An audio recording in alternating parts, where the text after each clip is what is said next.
안녕하십니까, 이진우입니다. 연초부터 미국 연준의 금리 인상 우려가 증시에 계속 확산되면서 우려감과 함께 변수가 되고 있습니다. 여기에 또 국내 증시 고유의 크고 작은 악재들도 잇따르고 있죠. 오스템 임플란트 횡령 사건, 또 카카오 임원진의 스톡옵션 먹튀 논란, 현대산업개발의 시공 아파트 붕괴, 그리고 LG 에너지 솔루션 상장에 따른 여러 수급 불안 요인까지 투자 심리를 악화시키고 있는데요. 오늘 센터뷰 시간에는 이런저런 악재들을 점검해보고 앞으로의 증시 향방에 대해서 전망해보겠습니다. 미국의 이동통신사가 5G 5세대 서비스의 주파수 전환을 추진하고 있는데, 이 때문에 각국의 항공사들이 미국행 항공편을 취소하거나 기종을 바꾸는 상황이 벌어지고 있습니다. 이 5G 서비스 주파수가 항공기 운항에 영향을 줄 수 있다는 우려 때문인데요. 우리도 5G 서비스를 하고 있는데 우리는 비행기 이착륙에 별 문제가 없었던 것 같은데 미국은 뭐가 문제일까요? 오늘 글로벌 리포트 시간에는 이런저런 나라 밖의 경제 소식들 모아서 살펴보겠습니다. 손에 잡히는 경제 플러스 광고 듣고 시작합니다. 요즘 주식시장에는 투자자들을 위협하는 악재가 참 많습니다. 코스피 지수도 오늘 보니까 2800선도 좀 불안불안하고요. 이런저런 악재라고 할 만한 요인들이 꽤 있는데 한번 점검해보고 어떤 게 더 큰 변수인지, 그리고 앞으로 증시는 어떻게 될지도 전망까지 한번 해보겠습니다. 신영증권의 박소연 부장님 오랜만에 나오셨습니다. 어서 오십시오. 네, 안녕하십니까? 어제 우리나라 증시는 코스피가 좀 상승했는데 오늘은 시장 분위기는 다시 좋지는 않은 것 같아요. 네, 일단 지금 1월에만 코스피가 한 4.7% 정도 빠졌는데요. 아무래도 다음 주에 미국 FOMC 회의, 통화정책 결정회의가 있다 보니까 시원스레 올라오지는 못하는 상황인 것 같습니다. 오늘 원달러 환율 다시 1193원까지 상승을 하면서 외국인 매도 출회되고 있고요. 그리고 미국 메모리 반도체 업체인 마이크론이 어제 5% 정도 하락하면서 우리 대장주인 삼성전자 그리고 SK 하이닉스 주가에도 영향을 주고 있습니다. 마이크론은 무슨 악재가 있었어요? 악재라고 하기보다 마이크론의 CEO가 어제 10만 주 정도 본인이 갖고 있던 주식을 매도했다라는 얘기가 있었는데 이제 이유에 대해서는 별로 나온 건 없지만 사장이 매도를 한 걸 보면 본인이 속한 기업의 경기에 대해서 좀 부정적인 견해를 갖고 있는 게 아니냐, 이런 좀 안 좋은 분위기가 있었죠. 네, 그리고 장 마감 후에 실적을 넷플릭스가 발표를 했는데요. 18% 정도 급락을 했습니다. 일단 다음 분기 가입자 수가 시장에서 예상한 것보다 좀 덜 나올 것 같다, 이런 얘기를 했었고요. 지금 보면 이제 디즈니의 디즈니 플러스라든지, 그리고 이제 아마존의 비디오 서비스인 프라임이라든지 이런 경쟁 업체들이 나오면서 신규 가입자 수가 좀 분산되는 흐름들이 있는 것 같고요. 그러다 보니까 우리 시장에도 이게 이제 아름아름 영향을 주고 있는 상태입니다. 특히 다음 주 FOMC에서는 기준금리는 인상되지 않는데 3월쯤 인상이 될 예정이거든요. 근데 이제 요새 인플레 이슈가 사라지질 않다 보니까 처음에는 최초금리 인상 0.25%, 그러니까 25bp 할 거다라는 얘기가 많았는데 이렇게 되면 단번에 2배인 50bp 올리는 거 아닌가라는 예상도 조금씩은 나오고 있더라고요. 뭔가 충격요법이 필요하다고 생각하는 모양이에요. 그렇죠. 인플레를 잡으려면 처음부터 강경한 모습을 보여야 된다, 이런 얘기들을 하시는 분들이 있습니다. 전문가들마다 제가 가끔 여쭙는 질문이긴 한데, 인플레를 잡으려면 금리를 올려야 된다는 건 교과서에 나오는 일입니다만, 그게 왜 그렇게 하면 돼요? 라고 물으면 사람들이 주머니에 돈이 너무 많으니까 이것저것 불필요한 것까지 사들이는 바람에 그 물가가 오르는 거잖아요. 사람들 주머니에 돈의 양을 좀 줄여야 됩니다. 그러려면 돈 푸는 걸 좀 줄이거나 금리를 올려서 시중에 돌아다니는 돈의 양을 좀 줄여야 되겠어요 하는 설명인데, 요즘 인플레는 그래서가 아니라 시중 매대에 물건이 안 오는 바람에 웃돈 주고라도 사는 사람들 때문에 생긴 일 아니겠습니까? 네, 사실 정확하신 지적이고요. 그러니까 보통 경제학에서 통화주의자들은 돈을 너무 많이 풀어서 유동성 효과 때문에 인플레가 있다라고 얘기를 많이 하는데 사실 그것도 지금 틀린 말은 아니죠. 근데 이제 가장 문제는 현재 코로나 때문에 공급망 자체가 교란이 돼서 이게 이제 수요 때문이 아니라 공급 때문에 오는 충격으로 나타난 인플레라서 과연 금리 올려도 물가가 잡히겠느냐라는 회의론이 굉장히 많거든요. 근데 이제 정책 당국자 입장에서는 뭐라도 해야 되는 상황이기 때문에 일단 돈줄부터 먼저 줄이고 보자라는 쪽으로 방향키를 잡은 것 같습니다. 부작용은 없어요. 뭐라도 해야 되더라도 그래도 효과는 없더라도 부작용은 없는 걸 해야지 괜찮을까요?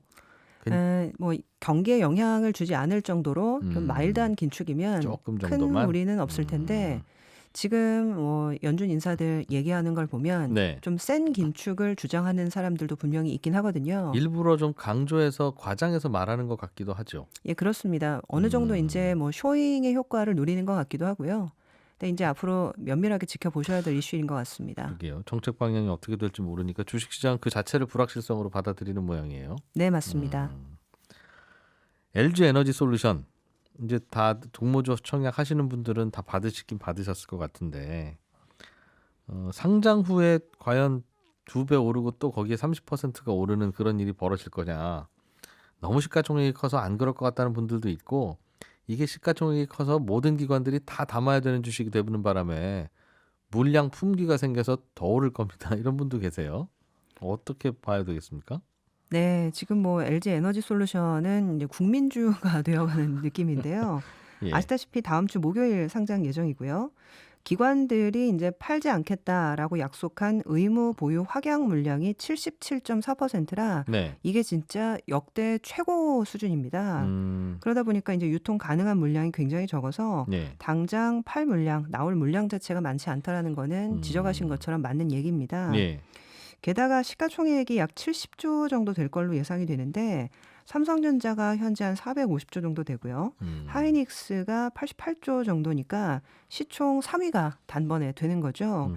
그러다 보니까 지금 대부분의 ETF에서는 지수를 따라서 ETF를 구성을 하고 있는데 예. 코스피 200에도 조기 편입될 가능성이 높고 그리고 글로벌 지수인 MSCI 지수에도 조기 편입될 가능성이 높아서 ETF는 이렇게 되면 무조건 사야 됩니다.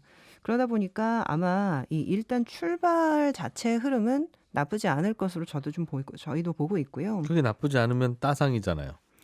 아, 네, 뭐 이렇게 직접적으로 말씀드리기는 어렵지만 그래도 예. 이제 나쁘지 않을 걸로 이제 예상은 해볼 수 있다 정도이고요. 수급은. 네.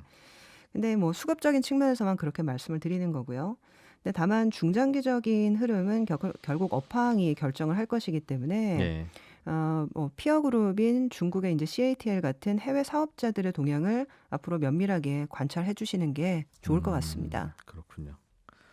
또 다른 종목 하나가 요즘 고생인 게 있는데 카카오 2030 개인 투자자들이 특히 많이 담은 종목으로 알려져 있습니다. 근데 이게 아마도 자회사가 상장하면서 자회사 CEO가 스톡 옵션을 바로 행사해서 차익을 실현하는 바람에 안 그래도 주가는 내려서 기분 안 좋은데 그 이슈가 있었던 것 같아요. 이게 뭐 경영진이 주식 팔았다고 내리는 주식이야 회사 펀더멘털과는 큰 관계는 없는 거지라고 해석할 수도 있으나 이 카카오라고 하는 회사가 그야말로 젊은 층의 인기를 먹고 사는 회사라서 또 그 자체가 브랜드의 이미지에 큰 타격을 주는 거 아닌가 하는 걱정도 하게 되고 시장에서는 어떻게 보고 있습니까? 이 이슈를? 네, 뭐 일단 경영진이 사퇴를 하고 새로운 CEO가 내정되면서 수습에 총력을 다하고 있기 때문에 논란은 아마 1차적으로는 가라앉을 것이다라고 저희도 보고 있습니다. 네. 그리고 이제 주가도 이미 우려를 반영해서 많이 빠진 상태이기 때문에 뭐 아주 지나친 걱정을 할 필요는 없지 않나라고 보고 있고요.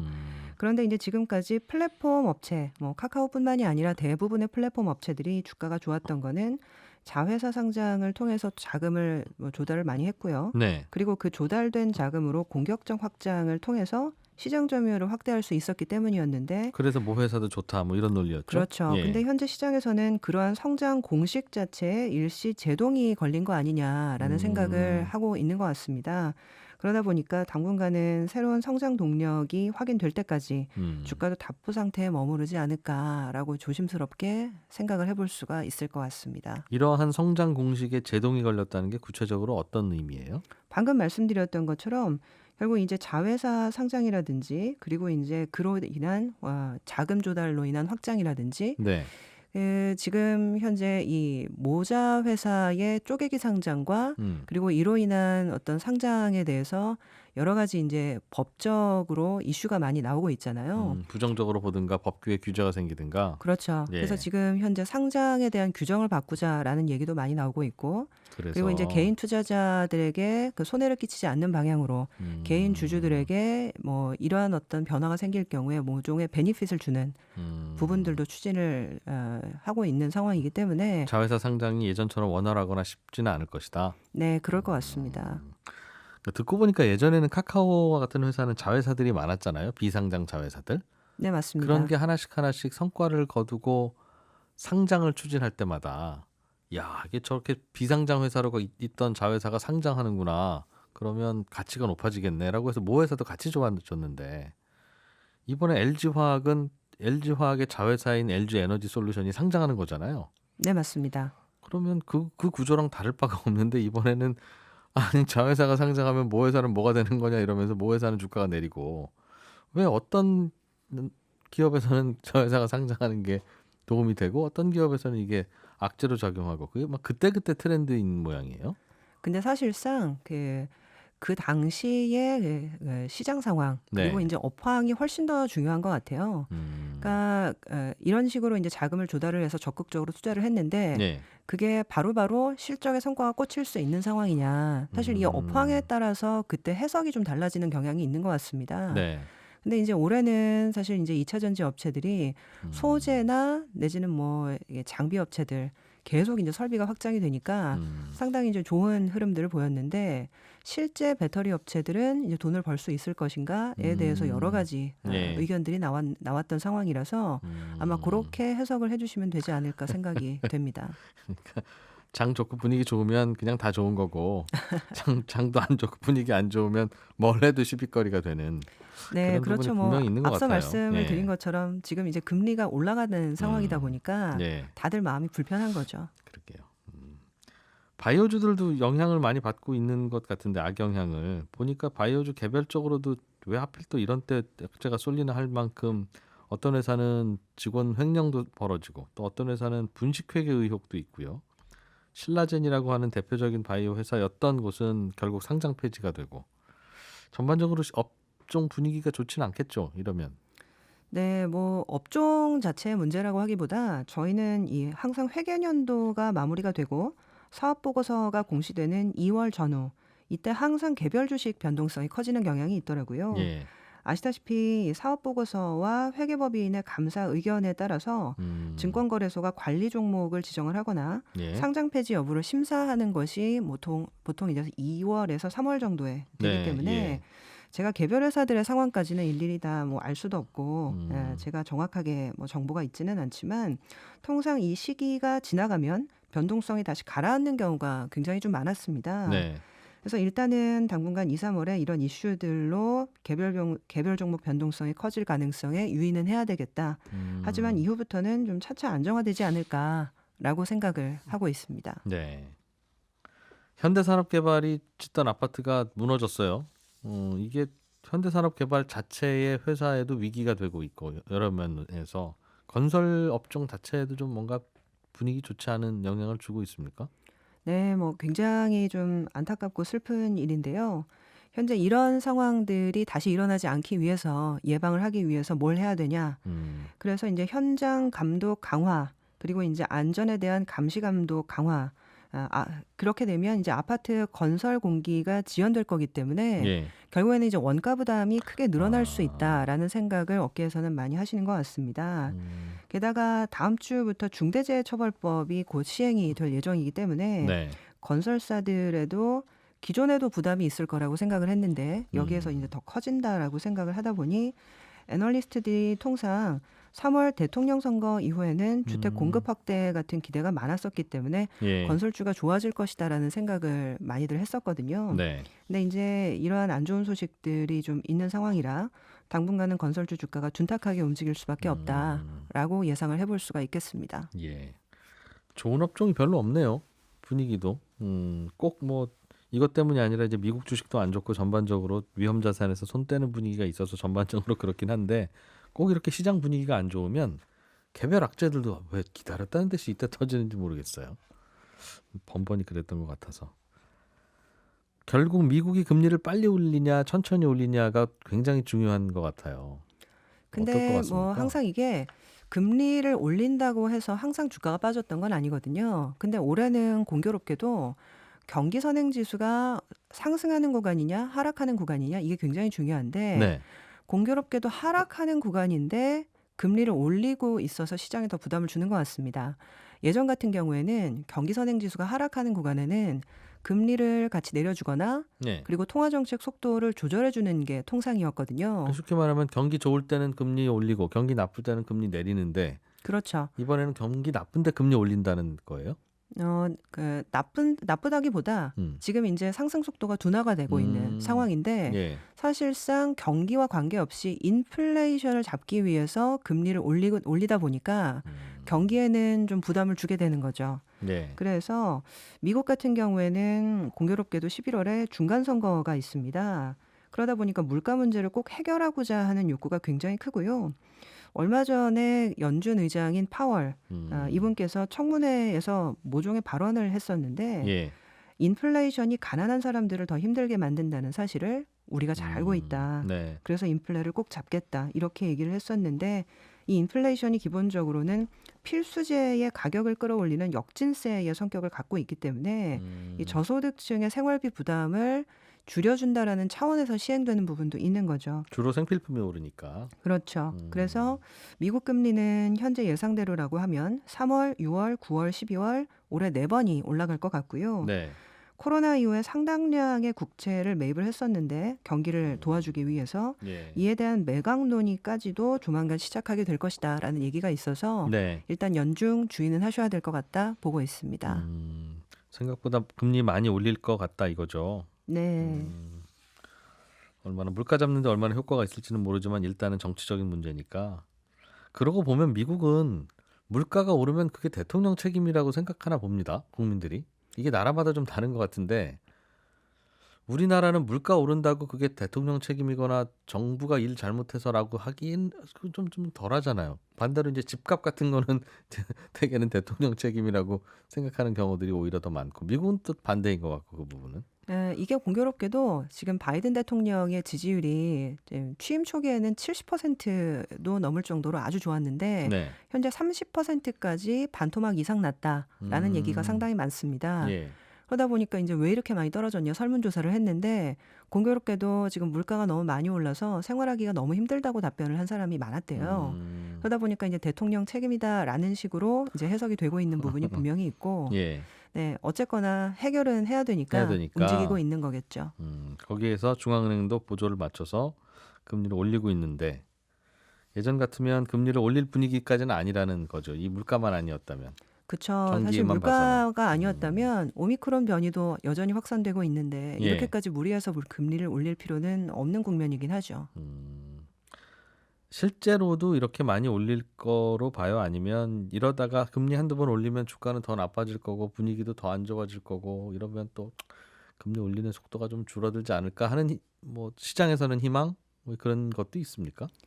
주식은 사실상 올라가면 좋긴 하지만 네. 이 실제 생활과는 크게 관계는 없거든요. 근데 이제 미국에서 실제 생활과 크게 관계 있는 어떤 이제 기업들의 어떤 실적 예. 그리고 투자, 고용 이런 부분이 나빠지기 시작을 하면 실질적으로는 그때부터는 경로를 좀 변경할 수 있을 것 같습니다. 예. 근데 아직까지는 주가가 워낙 많이 올랐기 때문에 요 정도 떨어진 걸로 중앙은행이 방향을 바꾸기에는 조금 이제 아리까리한 거죠. 그러다 보니까 실제 경기가 나빠지는 속도가 상당히 좀 빨라지게 되면 예. 아마 그때부터는 좀 경로 변경이 있을 수도 있을 것 같습니다. 네. 긍정적인 얘기는 없어요, 증시에? 아, 이거는 그래도 증시에 좀 긍정적입니다. 많이 내렸다는 거 말고. 근데 다행스럽게도요. 예. 어제 뉴스가 나왔지만 중국이 요새 경기 하강이 너무 심각하다 보니까 예. 미국과는 반대로 금리를 내리기 시작을 했습니다. 한국이 중국 경기와 아무래도 연관성이 높다 보니까 네. 중국 경기 부양이 좀 강해지면 상대적으로 덜 빠지거나 오를 수도 있는데 네. 어제 중국이 이제 대출 우대 금리라고 불리는 LPR 금리를 10bp 정도 내렸습니다. 그래서 이제 중국도 인플레 이슈에 대해서 걱정을 많이 하고 있고 그러다 보니까 이런 통화 완화가 얼마나 셀지 그리고 네. 얼마나 지속될지 지켜볼 필요는 있겠지만 일단 미국과 반대 입장에서 경기를 좀 부양하고 있는 것이 중국이기 때문에 예. 중국 쪽 흐름을 좀 잘 보시면 될 것 같다 보고 있습니다. 중국이 경기 부양을 그럼 생각보다 세게 하면 그거는 우리 증시에는 좀 도움이 됩니까? 당연히 도움이 되죠. 그리고 아직까지 많이 줄어들었다라고는 해도 우리나라 수출에서 중국이 차지하는 비중이 30% 중반대가 되기 때문에 중국의 경기가 상당히 영향을 미치게 됩니다. 네. 그럴 경우에는 주로 어떤 업종이 좋을까요? 예를 들면 중국이 부양책을 강하게 쓰면 우리나라 인터넷 업종이 올라가는 것까지는 아닌 것 같고. 그렇죠. 중국의 소비를 반영하는 중국 소비 그리고 보통 시클리컬이라고 얘기하는 경기 민감주들이 좋은 흐름을 보이게 됩니다. 철강, 뭐 조선 네, 이런 그렇죠. 쪽인가요? 예, 알겠습니다. 요즘 주식 투자 어떻게 해야 되나요? 지금이라도 팔까요? 아니면 지금 같은 때가 기회입니까? 뭐 이런 질문도 가끔 받으실 텐데 참 그때마다 대답하기는 어렵고 어떻게 할까요? 네, 뭐 지금 사실 이게 강세장에서는 누구나 돈을 벌고 약세장에서는 누구나 돈을 잃는다라는 격언이 있는데 현재는 뭐 경기 선행지수 하락기에 중앙은행 긴축이 겹치면서 시장 환경이 상당히 좀 어려운 상황인 것 같습니다. 근데 그래도 이제 선행지수는 12개월 사이클을 가지고 움직이는데 이렇게 되면 작년 7월부터 떨어지기 시작을 했기 때문에 선행지수가 올해 2분기 중에 반등이 예상되고 있기 때문에 봄바람이 불기 시작하면 조금 나은 시장 환경이 찾아올 것으로 기대를 하고 있고요.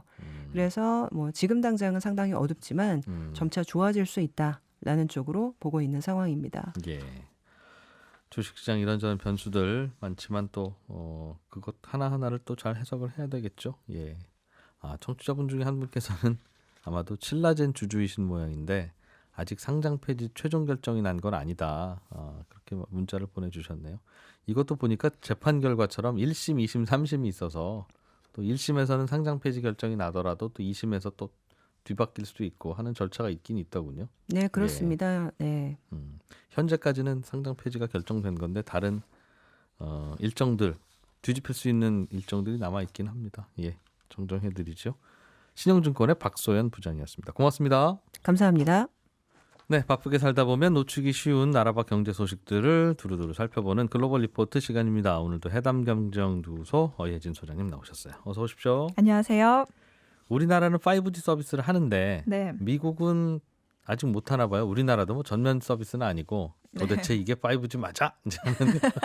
소비자들의 불만은 여전히 있는 것 같긴 합니다만 미국은 계속 연기되는 이유가 좀 다른가 봅니다. 네, 이게 조금 항공업계와 통신사 간의 갈등이 좀 있는 것 같아요. 미국 통신사죠. AT&T와 버라이존이 서비스할 예정인 5G 원래 개통일이 작년 12월이었습니다. 그런데 항공업계가 5G 전파가 항공기 안전에 문제를 일으킬 수 있다는 우려를 강하게 제기하면서 올해 1월까지 2차례가 연기가 됐었습니다. 미루고 미뤘던 5G 개통일이 바로 어제였는데요. 다행히도 미국 내 주요 도시에서는 서비스가 시작이 됐습니다.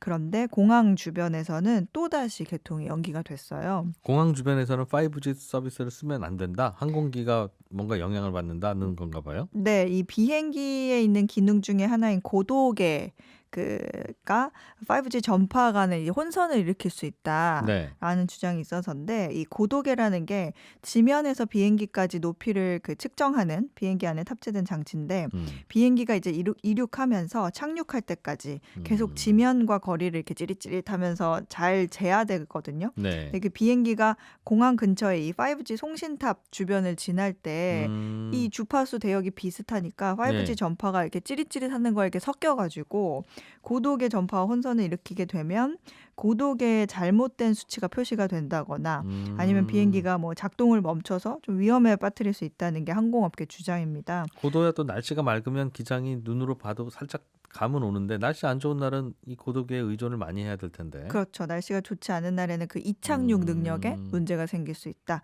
이렇게 보고 있죠. 통신업계도 입장은 있을 겁니다. 그래서 보니까 안전 문제에 있어서 전 세계 다른 국가들의 분석 다 인용하면서 비행기 이착륙에 전혀 방해되지 않는다고 주장을 하는데 이 사람들이 사실 뭐 주파수 경매나 인프라 구축에 들어간 돈이 굉장히 상당하기 때문에 이렇게 주장을 해야 됩니다. 통신업계는 괜찮다는 거고 항공업계는 불안하다는 거고. 근데 뭐 불안하다는 쪽의 의견을 좀 더 귀를 기울여 봐야긴 해야겠어요. 사람 또 이제 인명피해와 그렇죠. 관련된 부분이니까. 네네. 그런데 5G 주파수는 다른 나라에서도 쓰고 5G 서비스를 하는데 네. 왜 유독 미국에서만 미국의 항공기만 이렇게 문제 있다고 하냐 하는 네. 질문도 같이 할 수 있을 것 같기도 하고. 이게 미국 그 5G 주파수와 고도계 주파수가 뭐 정확하게 겹치거나 일치하는 건 아닌데요. 네. 매우 그 두 개가 근접한 범위에서 운영이 됩니다. 미국 5G 서비스는 그 C 밴드라는 주파수를 사용해서 운영하는데 네. 기존의 비행기 고도계 주파수와 불과 200MHz 정도 근접해 있는 거죠. 그런데 아무튼 그래서 이론적으로 들어보면 문제가 있을 것 같기는 한데 네. 그럼 전 세계 공항, 전 세계 항공사가 다 문제라고 해야지 왜 미국에서만 유독 더 문제라고 하나? 우리나라 5G 서비스도 공항 근처에서 터질 거 아니겠습니까? 그렇죠. 우리나라는 괜찮나 하는 생각도 들고요. 당연히 이제 그 질문이 나올 수밖에 예, 없는데요. 예. 미국 언론에서도 이런 부분들을 굉장히 많이 지적해요. 다른 나라 잘만 되는데 네. 왜 우리만 자꾸 이렇게 걸고 넘어지는 거야? 라고 네. 하는데 보니까 이 미국 5G 주파수 대역이 아까 말씀드렸다시피 다른 국가보다 그 항공기에 사용된 주파수 대역폭이 더 가깝게 있는 거예요.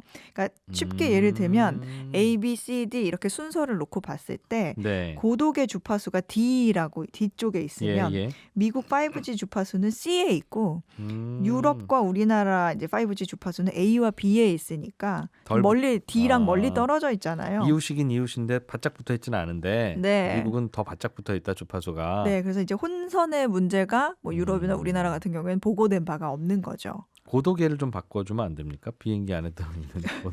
근데 그게 비용이 굉장히 만만치가 않고요. 그거를 누가 분담하느냐. 에 대한 문제도 있을 수가 있죠. 항공사가 분담을 해야 되냐, 통신사가 분담을 해야 되냐 그런 문제가 있는데 이 고도계가 참고로 2차 대전 당시에 개발된 거예요. 네. 그러니까 1920년대에 개발됐음에도 여전히 비행기에서 굉장히 중요한 기능을 담당하는데 네. 이 고도계가 오작동이 되면 이거와 연관된 또 자동 조종 장치가 오작동이 또 될 수 있어서 예. 그러니까 조종사가 실수를 할 수 있기 때문에 이것 때문에 사실 실제로 추락한 사고도 있었거든요. 그러니까 이제 항공사 대표들은 꼭 그 고도계만이 아니라 예. 일부 이 항공기에 탑재된 여러 가지 그 현대식 안전 시스템을 그 5G 전파 때문에 사용할 수 없을지도 모른다 이런 예. 얘기도 해요. 예. 그러니까 특히 장거리 운항에 주로 쓰이는 그 항공기인 보잉 777이 있는데 이게 일부 5G의 영향을 받는 미국 내 공항에서 비행 허가를 받지 못하게 됐어요. 하필 이 보잉 777이 더 예민한가 봐요. 네, 이게 굉장히 크고 이 그 시스템이 또 문제가 이제 5G랑 뭔가 있다고 보나 봐요. 그래서 이제 며칠 전에는 그 ANA라고 불리는 그 전 일본 공수, 그다음에 에어인디아, 에미레이트 항공 등이 이런 우려로 미국 주요 도시로 향하는 항공편을 취소를 했다가 다시 재개를 하고 있어요. 그리고 또 대한항공이나 뭐 브리티시 에어웨이즈, 캐세이 퍼시픽 같은 그 다른 항공사들이 네. 보잉 777 대신에 다른 기종으로 바꿔서 보내는 일도 있었습니다. 야, 이게 주파수는 기왕 존재하는 주파수고 나라에서 하나씩 받는 거라서. 네. 아, 이거 보통 우리 예전에 요즘은 안 그런지 모르겠습니다만 학교 다닐 때도 네. 책상 하나를 옆에 친구랑 같이 썼잖아요. 네. 자꾸 부딪히고 그러면 넘어오지 마. 금거죠. 그러면 이거 넘어오면 누구 책임이냐 뭐 이걸 가지고. 네. 그 사실은 이게 그 정말 얘긴데. 비단 5G의 안전의 문제인가 네. 아니면 항공사와 어떤 통신업계의 어떤 알력 싸움인가 하는 얘기도 있는데 뭐 이거는 뭐 확인된 바는 없지만 어떤 주도권 싸움일 수 있다. 이게 5G에서 6G로 넘어가면 6G는 사실 위성 통신이 중심이기 때문에 또 어디랑 부딪히겠죠? 그러면은 위성 통신 중심이 되면 항공사가 또 기지국이 될 수가 있잖아요. 네. 그러니까 이런 부분에 있어서 미리 알력 싸움을 하는 게 아니냐라는 얘기도 있습니다. 어떻게 심판을 봐야 될까요, 이게? 네. 먼저 서비스 하고 있으면 그 주파수는 그냥 가만히 있고 뒤에 온 친구가 해결하는 거 아무튼 문제. 뭐 그것도 원칙일 수 있을 것 같고. 아무튼 항공기를 뭘 좀 바꿔주고 나서 5G는 좀 여러 사람이 쓰는 거니까 그러면 좋겠다는 생각도 또 반대로도 들고 그러네요. 네. 인도 이야기 좀 해보죠. 인도에서도 요즘 오미크론 감염이 급증하고 있을 텐데 네. 인도가 그래서 결혼식 하객 인원을 제한한다? 우리도 이거 이렇게 했었는데요. 네, 근데 네. 이게 약간 좀 규모 면에서 조금 차이가 있더라고요. 이 감염 아무래도 인구가 많다 보니까 네. 정부가 지역별로 결혼식 하객 인원을 크게 축소하고 이제 제한하면서 결혼을 계획한 예비 부부들이 여기도 잇따라 취소하거나 연기하는 상황이 인도에서도 발생하고 있는데 어떤 지역은 하객을 이제 축소했는데 네. 축소한 게 200명까지 괜찮다. 이렇게 얘기를 하고 뭐 어떤 이제 수도인 뉴델리 같은 경우에는 20명으로 하객을 제한한 겁니다. 아, 이게 지역마다 달라요? 네. 아, 인도는 맞아요. 인도는 지역 자치가 상당히 발전해서 네. 한 그래서 나라지만 한 나라 아니라고. 그래서 그러더군요. 이제 예. 하객을 더 많이 허용하는 지역으로 이동해서 결혼하는 커플도 있고 네, 그렇게 얘기하는데 이제 인도 같은 경우에는 코로나 이전에 보면 평균 결혼식 건수가 연간 그 1,000만 건이 넘어요. 인구 많으니까. 네. 그리고 또 하객도 보통 수백 명에서 뭐 한 1,000명 내외 하객들이 참석을 하는데 네. 이걸 20명으로 줄이라고 하니까 누굴 부르고 누굴 안 부를 수 없잖아요. 그러니까 예. 차라리 결혼식을 취소하거나 연기하는 연기한다? 거죠. 예. 우리는 보통 그냥 조그맣게 결혼식하고 마는데 그 핑계로. 네, 그렇죠. 여기는 꽤 좀 더 중요하다고 생각하는 모양입니다. 네, 그렇습니다. 아무래도 굉장히 성대한 큰 행사로 생각을 하기 때문에. 예. 인원을 그렇게 강제로 줄이면 관련 산업들, 즉 결혼식 인더스트리 네, 그쪽에서 이런저런 서비스나 뭐 이거 제공하면서 돈 버는 그런 분들이 많을 텐데 네. 상당히 어렵겠는데요. 맞아요. 이 인도 결혼식 시즌이 보통 11월에서 3월 사이에 많이 한다 그래요. 저희는 뭐 5월 뭐 이런데. 요때가 날씨가 괜찮은 모양입니다. 그래도 네. 인도는. 네, 그래서 이때 관련 산업들이 성수기거든요. 인도 결혼 시장은 미국에 이어서 세계에서 두 번째로 큰 그 산업 규모가 큽니다. 인도에서 결혼할 때 보통 뭐 우리도 그렇지만 뭐 연회장, 호텔, 식당 며칠씩 빌리고 뭐 먼 곳에서 오는 가족들의 뭐 교통, 숙박 다 챙기고. 아, 그래요. 예, 꽃, 보석, 의류 산업 뭐 당연하고요. 뭐 음식이나 장식 업체, 사진, 뭐 조명 업체, 밴드, 그다음 음악 틀어주는 DJ까지 이 다양한 서비스 제공 업체들이 있고 또 이벤트 매니지먼트 그 사업도 포함이 되거든요. 네. 근데 이때 생겨나는 임시 일자리들도 경제에 적지 않은 영향을 미치는데 이런 그 산업 규모만 코로나 이전 기준으로 보면 500억 달러. 와. 그러니까 우리 돈으로 하면 한 60조 원에 달할 정도로 상당히 큰 시장입니다. 네. 그리고 특히 인도 사람들이 금 좋아하잖아요. 예. 금 소비 많이 하는데 이게 대부분이 결혼식에 쓰입니다. 그래서 지난해 말에 그 이제 인도가 방역 지침을 좀 완화했을 때가 있었거든요. 이때 이 보복 결혼식이다 해가지고 결혼식이 몰려서 이때 늘어난 금 소비 덕분에 지난해 금 수입량이 6년 만에 최고치를 기록하기도 했습니다. 네. 그런데 이제 최근 오미크론 확산으로 올해 상반기 금 수요가 급격하게 위축될 거다 이런 전망이 다시 나오고 있죠. 인도는 결혼식을 아주 크게 하나 봐요. 네. DJ도 부른다는 게 이제 그게 그렇게 하는 곳도 있어요가 아니라 꽤 많은 분들이 이렇게 하니까 네. 하는 거 아니겠어요? 네, 이 인도 영화 보신 분은 아마 잘 아시겠지만 인도 결혼식이 상당히 성대합니다. 이제 빚을 내서 결혼식을 준비하는 경우가 적지 않을 정도로 인도 결혼식은 정말 막대한 비용이 드는 네. 인생의 거의 최대의 행사인데 축제라고 생각을 해서 동네에서 좀 유지다, 돈 좀 있다 그러면 네. 온 마을 사람들에게 좀 베풀면서 길거리에서도 춤을 추고 즐기기도 하고요. 그래서 좀 형편이 어려운 젊은이들은 결혼식 자체를 꿈도 못 꾸는 경우가 많고 예, 또 우리나라도 사실 돈이 많이 들지만 우리나라는 사실 하루 뭐 그것도 하루 뭐 1시간 안에 끝나는데 예. 여기는 보통 3일 동안 결혼식이 진행이 돼요. 그래서 청첩장을 주는데 예. 청첩장이 3일치 3장이에요.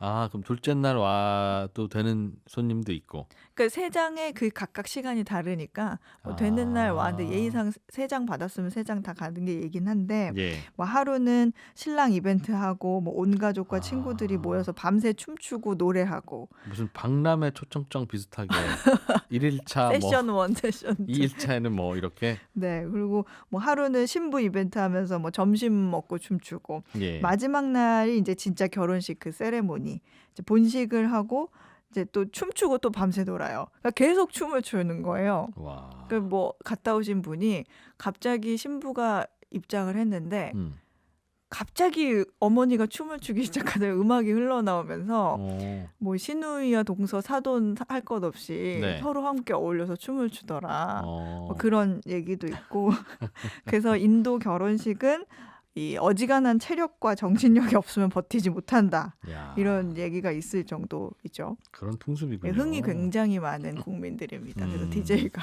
필요합니다. 알겠습니다. 다른 뉴스 하나 보죠. 네. 세계에서 제일 여행하기 좋은 여권 순서가 발표됐다. 네. 무슨 말입니까? 여행하기 좋은 여권이라면 모든 나라에서 비자 없이 그냥 그 나라 여권 들고 있으면 웰컴인. 네, 맞습니다. 그런 나라가 얼마나 많으냐 그 순서? 네, 이 외신에는 정확히 그 월드 모스트 파워풀 패스포트라고 쓰여 있었는데 세계에서 이제 가장 파워풀한 여권, 예. 그러니까 바로 이 사전 비자 없이도 갈 수 있는 그 국가 수를 기준으로 여권 순위를 매긴 건데 네. 그 헨리 여권 지수라고도 합니다. 금융사인 헨리앤파트너스가 2006년부터 매년 내고 있는데 올해는 지수 16년 역사상 가장 큰 글로벌 이동성 격차가 발생했다고 합니다. 이게 무슨 뜻이냐면 여권과 그 비자라는 게 사실 국가 간에 이동할 수 있는 어떤 기회를 상징하는 거잖아요. 네. 그러니까 어찌 보면 이 사회적 불평등에 영향을 미치는 가장 중요한 도구 중에 하나인데 오미크론의 등장이 부유한 나라와 가난한 나라들 간의 그 이동 능력에 더 큰 간격을 벌어지게 했다는 뜻으로 이해하시면 됩니다. 여기 이번 순위에서는 참고로 코로나로 인한 일시적인 입국 제한을 반영하지 않은 순위거든요. 일시적인 입국 제한을 반영하지 않으면 코로나 이전하고 똑같이 계산을 했다는 뜻인가 봐요. 네, 그런 셈이 되겠죠. 그런데도 순위의 변화는 있다. 네. 어느 나라 여권이 전 세계 어딜 가도 그래도 환영받고 까다롭게 입국 심사 안 하는 나라 여권입니까? 근데 1위가 네. 일본과 싱가포르 여권이었어요. 이 두 나라 여권으로는 192개, 192개국 국을 무비자로 예. 여행을 할 수가 있고요. 2위는 어느 나라일 것 같으세요? 일본, 싱가포르가 공동 1위고 네. 그 나라보다는 조금 막는 데가 있지만 아무래도 선진국들을 많이 잘 받겠죠. 그쵸. 두 나라가 그렇기도 하고. 전 조금 놀랬거든요. 예. 2위가 우리나라입니다. 우리나라 선진국이에요. 아니 선진국인데 네. 선진국인데 제가 해외 여행을 많이 못 다녀봐서 그런지 깜짝 놀랐어요. 우리나라도 190개 국가를 갈 수 있다 그래요. 무비자로. 네. 음. 우리나라와 독일이 네. 2위를 차지했습니다. 한국 관광객은 어디서나 환영. 네.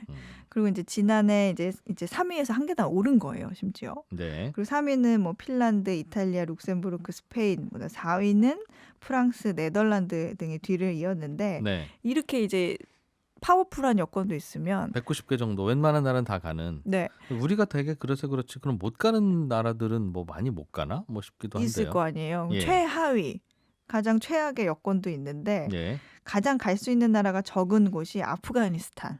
네. 였습니다. 26개 국가만 가능했고요. 그럼 나머지 한 170여 개국은 못 가는 거죠. 비자를 따로 받거나. 네, 심사를 하고 그래야 되는 거죠. 아. 아무래도 여기가 이제 분쟁과 위험한 뭐 테러 이런 위험이 있기 때문에 그래서 예. 이쪽에서 오는 분들은 일단 의심받는다는 거죠. 네, 그래서 그 다음이 이라크와 시리아, 파키스탄. 근데 북한은 네. 마지막 뒤에서 8번째로 39개국을 무비자로 여행할 수 있는 그런 나라로 기록이 됐습니다. 야, 이게 참 국적에 따라서 의심받고 이런 게 참 억울하긴 하겠어요. 그렇죠? 네, 그렇죠. 아무래도 이게 정말 그 국력이라고 할 수 있을 정도로 네. 뭐 공항에서 이제 검사 받아보신 분들은 알겠지만 같은 이제 미국 여권과 한국 여권으로 갔을 때 잠깐만 이리 와보세요 하는 거기에서 좀 많이 다르죠. 느끼죠. 다르죠. 힘을. 예.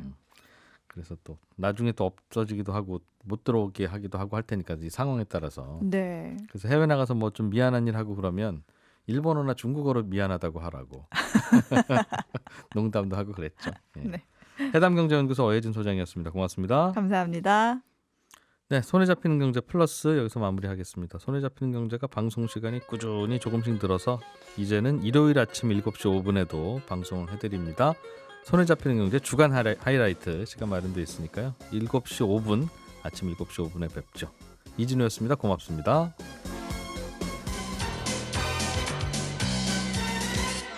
더 깊고 더 재미있는 경제 이야기 이진우의 손에 잡히는 경제 플러스.